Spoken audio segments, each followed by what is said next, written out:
여러분들 안녕하세요. 역사쌤입니다. 지난 시간까지 광개토대왕하고 장수왕의 영토 확장을 보셨잖아요. 그래서 뭐 광개토대왕과 장수왕 시기에 고구려 같은 경우에는 굉장한 강대국이 됐다. 자신들의 독자적인 천하관을 가질 만큼 강대국이 됐다. 이렇게 설명을 드렸었는데 어떤 나라가 영토 확장을 하게 되면 어떤 나라들은 또 영토를 빼앗기게 되고 국력이 축소가 될 수밖에 없는 거죠. 그래서 직접적인 피해를 받은 나라가 바로 백제입니다. 특히나 백제는 수도가 함락되고 왕이 목이 잘려나가고, 고구려 입장에서는 고궁 원왕 때의 그 복수를 한 셈이겠지만 계로왕의 목이 잘려가고 한강 유역까지 빼앗기게 되면서 고구려는 국력이 신장될 수 있었지만 백제는 거의 뭐 멸망 직전까지 가는 거예요. 백제는 그 와중에 두 번이나 수도를 옮깁니다. 두 번이나 천도를 하는데, 일단 첫 번째 웅진천도, 두 번째 사비천도를 하게 되는데요. 근데 제목이 뭐예요? 백제가 중흥을 위해 힘쓰다, 중흥 다시 일어선다, 이런 뜻입니다. 그러니까 어쨌든 좀 일어섰다는 얘기잖아요. 그리고 두 번의 천도가 있었고 그 두 번의 수도를 옮긴 그 과정이 뭔가 이유가 있었고 배경이 있었다는 얘기가 되겠죠. 필요성에 의해서 수도를 옮긴 것이니까. 수도를 옮긴 게 그냥 보통인 게 아니잖아요. 그 과정을 살펴보면서 백제가 그 뒤에 어떻게 되는지 공부해 보도록 하겠습니다. 학습 목표 볼게요. 웅진천도 이후에 여러 왕들의 중흥, 다시 일어서려고 했던 노력들을 설명할 수 있다. 그리고 마지막으로 설명드릴 왕이 성왕인데요. 이 성왕의 정책과 지난 시간 말씀드렸죠. 나제 동맹, 밤의 동맹 아니야. 나제 동맹, 이 나제 동맹의 동맹이 성립이 됐으면 또 결렬이 된 과정도 있었겠죠. 그 과정을 정리할 수 있답니다. 웅진천도부터 한번 살펴보겠습니다. 웅진은 지금 현재 충청도 공주를 웅진이라고 불렀어요. 이 지역은 넓은 평야 지역이 있는 게 아니고 산이 많은 지역이었어요. 근데 이 산이 많은 지역으로 수도면 좀 넓은 지역이 있어야 되지 않나? 이런 생각을 할 수도 있는데 왜 산이 많은 지역으로 옮겨갔지? 라는 생각을 해볼 수 있는 거잖아요. 왜 그랬을까요? 일단 그 배경을 보실 필요가 있어요. 475년에 장수왕이 한강 유역을 점령하고 계로왕을 죽인 그 뒤에 그 뒤를 이었던 문주왕이 사람들을 이끌고 공주로 내려옵니다. 그 웅진으로 내려옵니다. 웅진에서 수도를 잡는데 왜 하필 웅진이었을까? 적의 침략을 받았잖아요. 가장 무서운 게 뭐예요? 적의 침략이잖아요. 또 언제 공격을 해올지 모르잖아. 아무 기반이 없는 상태에서 평야에 있어봐. 바로 점령당하는 거지. 그럼 어디로 들어가야 돼요? 쭈구리처럼 구석으로 들어가야 되는 거예요. 숨어야 돼. 자, 그러니까 산으로 가는 거예요. 산에 가면 자연적인 방어막이 있다는 거예요. 산으로 둘러싸여 있어서 공격에 대해서 방어하기가 쉽단 말이에요. 자, 그래서 아예 이 공주에 있었던 공산 산성으로 갑니다. 그러니까 고구려 광개토대왕의 한강 이북 지역 차지, 그리고 장수왕의 공격으로 수도 한성에 함락되면서 한강 유역까지 상실하게 되고 웅진으로 천도한 거예요. 그러니까 숨은 거야. 방어해야 되잖아. 몸을 드러내고 있으면 맞자 죽잖아요. 숨어야지. 산이 없으니까 숨어야죠. 이때 당시를 보여주고 있죠. 한강을 빼앗기고 웅진이 여기서 턱 밑에까지 온 거예요. 사실 다시 한성까지 빼앗기고. 자, 여기 샘 직접 찍은 건데 여기 산성입니다. 공주, 그러니까 웅진의 공산산성인데 아니 산성을 짓고 안에 왕궁을 지어요. 그리고 왕이 아예 산으로 들어가 버린 거예요. 예쁘긴 하죠. 유적지로 만들어져서 예쁘게 하긴 했는데 어쨌든 당시에는 굉장히 급박한 상황이었던 거죠. 공산산성의 모습입니다. 그냥 아예 산에다가 여기 뭐 절도 짓고요. 뭐 여기 보면은 왕궁들도 여기 있고요. 아예 성벽을 쌓아버립니다. 그냥. 자, 어쨌든 근데 뭐 백제가 살려고 이렇게 갔지 계속 뭐 쭈구리로 있으려고 했던 건 아니겠잖아요. 그러니까 중흥 노력을 합니다. 다시 일어서려는. 뭐 천도 직후에는 일단 교류가 끊겼기 때문에 무역도 줄고 굉장히 어려운 상태로 갑니다. 그리고 왕이 쫓겨서 내려왔잖아요. 그럼 그 지역에 있었던 귀족들이 있었을 텐데 아마 얼마나 깔봤을까요? 그 도망온 왕. 그러면 그 귀족들끼리 권력을 차지하기 위해서 엄청 싸웠을 거예요. 근데 왕당파, 그러니까 왕을 편드는 왕당파도 있었고 귀족파도 있었고 귀족끼리도 싸웠고 이렇게 많이 싸웠을 거란 말이에요. 이러다 보니까 왕권이 약해질 수밖에 없는 겁니다. 그래서 왕들도 몇 명씩이나 암살당해요. 죽어요, 왕이. 그만큼 백제가 힘들었어요. 그런데 중흥 노력을 펼친 왕들이 또 나옵니다. 그 와중에서도 동성왕과 무려왕인데요. 동성왕은 낮의 동맹, 밤의 동맹 아니야. 낮의 동맹을 확고하게 하기 위해서 신라와 패밀리를 만듭니다. 가족이 되면 이건 뭐 빼도 박도 못 하잖아요. 그래서 신라 왕실과 혼인 관계를 맺습니다. 패밀리와 패밀리가 되는 거야. 배신하지 못하도록.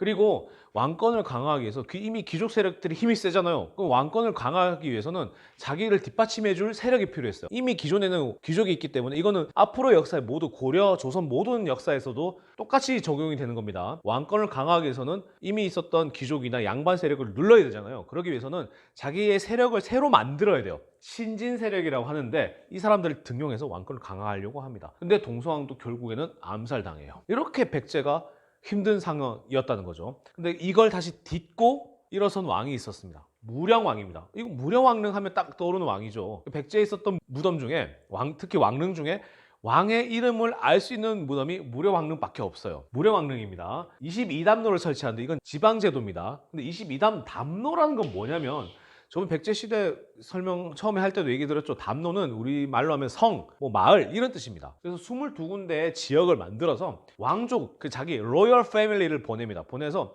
장악을 하려고 한 거죠. 그리고 지방 통제가 강화가 되고 이제는 백제가 수그리고 있는 게 아니고 이제 쫙 넓혀 가려고 합니다. 고구려에 대한 적극적인 공세를 펼치기 시작합니다. 자, 그리고 서해 바다를 건너서 중국의 남조에 있던 양나라라고 하는 나라가 있었는데요. 이 나라와 교류를 많이 하면서 문화적 교류, 경제적 교류를 하려고 해요. 문화적 교류만 있는 게 아니고 경제적 교류도 필요한 게 일단 선진 문물을 받아들여야 나라가 성장할 수가 있고 일단 돈이 들어와야 되는 거예요. 돈이 나가기도 하겠지만 돈이 들어와야지 나라가 강성해지는 거예요. 이게 굉장히 중요합니다. 무역 활동이라는 거, 교류라는 거 굉장히 중요해요. 이 무령왕릉이죠. 지금 막혀서 못 들어가요. 옛날에 이 무령왕릉 발견됐을 때, 획기적인 발견이라고 해서 사람들이 막 들어가서 이게 뭐라 해야 되지? 거의 도굴급으로 너무 급하게 발굴을 해냈어요. 그래서 얼마나 훼손됐는지 몰라요. 그래서 지금 막아놨습니다. 그 발견된 금관 장식물도 있고요. 이거는 양직공도로 그래서 어려운 내용이긴 한데 양나라 기록에 이렇게 백제 사신의 기록이 나와 있습니다. 여기 적힌 한자로 백제국사, 백제국의 사신 이런 뜻입니다. 그래서 여기에 백제에 대한 내용이 쫙 나와 있어요. 이제 어느 정도 중흥을 해 나가려고 했던 백제였는데요. 이걸 확장하고 더욱더 발전하는 계기를 만들어낸 왕이 있습니다. 바로 성왕입니다. 근데 사비 천도를 했습니다. 이 사비가 어딜까 한번 볼게요. 성왕이 50년대 중반에 사비로 천도를 했는데요. 이 지역은 현재 부여입니다. 충청남도 부여시예요. 이 지역은 공주와 좀 다르게 넓은 평야를 가지고 있어요. 이제 이렇게 쭈그리고 있었던 백제가 넓은 데로 나와서 이제 가슴을 열어라 이렇게 하고 이제 펼치기 시작하는 거예요. 쭈그리고만 있으면 나라가 성장할 수가 없죠. 좀 더 생산력이 많고 펼칠 수 있는 그런 평야 지역으로 나가야 나라가 성장할 수 있는 거예요. 자, 그래서 넓은 평야와 강을 끼고 있는 이 사비 지역으로 갑니다. 그래서 물산이 풍부하고 강을 따라서 대외 진출이 편리한 쪽으로 가게 되죠. 이 부분은 고구려 장수왕 때 평양성 천도하고도 거의 일맥상통합니다. 평양성도 어때요? 대동강 유역으로 물산이 풍부하고 그리고 대동강을 따라서 서해 따라서 외국과 교류하기도 편했잖아요. 똑같습니다. 우리가 수도, 도시를 볼 때 이런 부분을 우리가 잘 볼 필요가 있어요. 부동산도 잘 할 수 있겠지. 입지 좋은 데 딱 해가지고 부동산 좋은 빌딩, 아파트 사가지고 그죠? 여러분들이 못할 거 없어. 할 수 있어요. 이름을 일시적으로 백제에서 남부여로 남부여? 남쪽에 있는 부여? 부여? 고구려에 있던 위에 있었던 부여를 뜻하는 거 아니에요? 이때 왕족의 성도 부여씨였잖아요. 아, 얘들이 지금 정통성 싸움을 하고 있구나. 고구려도 부여를 이어받아서 자기들이 부여를 계승해서 하고 있다라고 선전하고 다녔을 텐데 백제가 우리가 진짜 정통 계승자다 이렇게 얘기하는 것 같아요. 아마 그래서 백제가 고구려하고 경쟁하는 구도를 만들어내기 위해서 이러지 않았을까 보고 있습니다. 자, 체제 정비를 볼게요. 그 왕권이 강화되고 지방을 통제하기 위해서는 여러 가지 체제 정비가 필요한데요.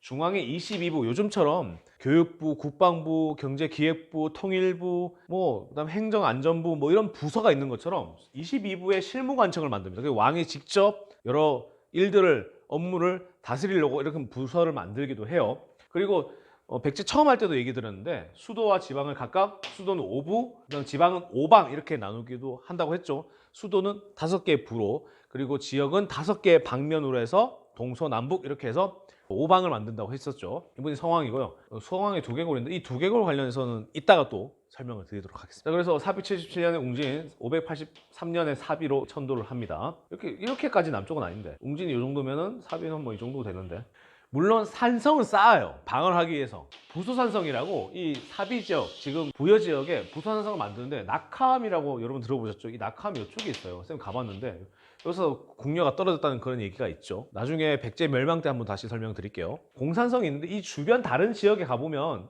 평평한 지역에 가면 백제 옛날 도읍지 유적지가 있어요. 자, 그래서 아까 말씀드렸던 것처럼 오방을 만드는데 서방, 북방, 동방, 중방, 남방 이렇게 해서 동서남북 중 이렇게 해서 오방을 만든 이렇게 보니까 좀 더 현실감 있게 보이죠. 그래서 중국과 교류를 하기도 하고 이제 불교를 침유왕 때 받아들이게 됐는데 불교를 또 장려하게 되면서 왕권 강화와 민심을 다독이는 그런 모습도 보여줍니다. 그리고 일본이 이때 불교를 받아들여요. 노리사칠계라고 하는 불교 스님이 백제에서 일본으로 건너가서 불교를 전파하기도 합니다. 성황 때 일본에게 불교를 전파하기도 합니다. 이제 문제는 목표가 이거죠. 한강 유역을 되찾는 거야. 근데 혼자 힘으로 되냐? 안 되죠. 지금 백제가 누구랑 동맹이죠? 신라와 동맹이죠. 낮의 동맹. 밤의 동맹 아니라 했죠. 낮의 동맹을 맺었던 신라와 함께 한강 유역을 점령을 하게 됩니다. 백제와 신라의 위치를 딱 보면 한강이 경기도 쪽으로 해서 이렇게 내려가서 충청도와 강원도 쪽으로 가잖아요. 그 신라는 한강 상류 지역을 먹고 백제는 한강 하류 지역을 먹는 그런 약속을 해서 먹습니다. 그래서 일시적으로 회복하는데 이때 당시 신라가 진흥왕이었는데 뒤통수를 빡 때려버려요. 요게 또 안타까운 일이었죠. 백제 입장에서 신라로서는 성장의 계기를 마련한 사건이었지만 백제로서는 뼈아픈 사건이었습니다. 뒤통수를 빡 맞아버려요. 자, 그러니까 빡치잖아요. 한강유역까지 다 뺏기고 나니까 성왕이 신라를 공격하기 시작합니다. 사비에서 신라로 들어가는 관문이 관산성이라고 하는 요즘 충북 옥천 지역의 관산성인데요. 이 지역을 공격합니다. 근데 이 지역에서 성왕이 전사를 하게 돼요. 후방에서의 왕이 왜 또 전사를 했느냐? 저번에 고구려 고구 원왕이 전사를 했더니 이번에 또 성왕이 전사를 했네. 이건 또 좀 다른 얘기인데요. 얘기를 잠시 해드릴게요. 백제 성왕이 관산성을 딱 밑에서 관산성이 좀 위에 있었어요. 그러니까 밑에 있으니까 성왕이 잘 안 보일 거 아니에요. 그래서 정찰을 가기 위해서 정찰병과 뭐 장수 좀 보내야 되는데 자기가 간 거야 거기에. 정찰 나갔더니 뭐 정찰 나가니까 많이 데리고 갈 수 있나요? 뭐 수십 명의 군사밖에 안 데리고 갔더니 위에서 보고 있었던 관산선의 성주가 문을 열고 나와버립니다. 장수를 파견해서. 그래서 잡아서 죽입니다. 이게 참 물론 이제 왕이니까 신라 일개 장수가 함부로 죽일 수가 없잖아요. 그래서 딱 앞에 포위를 하고 죽이겠다고 이게 마음 먹고 이게 와서 대왕께서 이렇게까지 오셨습니까? 제가 대왕의 목을 쳐도 되겠습니까? 하고 절을 했대요. 뭐 이미 포위를 당했으니까 어떡하겠어요. 도망간 그런 뭐 모습을 볼 수 없잖아요. 그래서 알았다, 내 목을 베라 해서 뱄답니다. 그 성왕이 죽었어요. 근데 이게 또 엎친 데 덮친 격으로 어느 설에 따르면 그 성왕의 목이 신라 경주로 가요. 가서 왕궁인지 시장인지 사람들이 많이 다니는 그 길바닥에 묻어버려요. 그러니까 밟고 다니느라 이거야. 이걸 안 백제가 난리가 나죠. 이제 천지 원수가 고구려가 아니고 신라가 되는 거예요. 그러니까 이제 나주동맹이 결렬이 되고 백제와 고구려가 서로 연합해서 신라가 대항하게 되고 이러다 보니까 또 신라가 위협받게 되고 이런 분위기에서 신라의 삼국통일로 가는 그런 과정들이 나오거든요. 이 부분은 또 다음 시간에 공부해 보도록 하겠습니다. 중흥에서 어떻게 성공하려고 했던 그 백제가 성왕이 또 신라의 배신으로 그 관산성 전투에서 전사하게 되면서 물거품이 되는데요. 아까도 처음부터 말씀드렸죠. 누구의 성공은 누구의 실패고 누구의 실패는 누구의 성공이라 했죠. 이런 실패를 경험하고 있었던 백제와 다르게 신라가 성장하고 있었습니다. 그 신라에 대해서 다음 시간에 공부해 보도록 하겠습니다. 여러분들 안녕.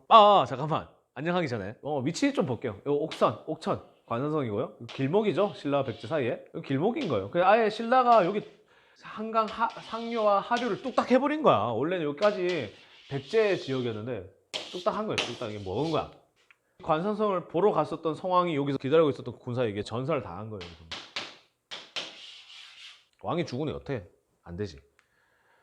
자, 이번 시간 여기까지 하겠습니다. 여러분들 수고 많으셨습니다. 감사합니다.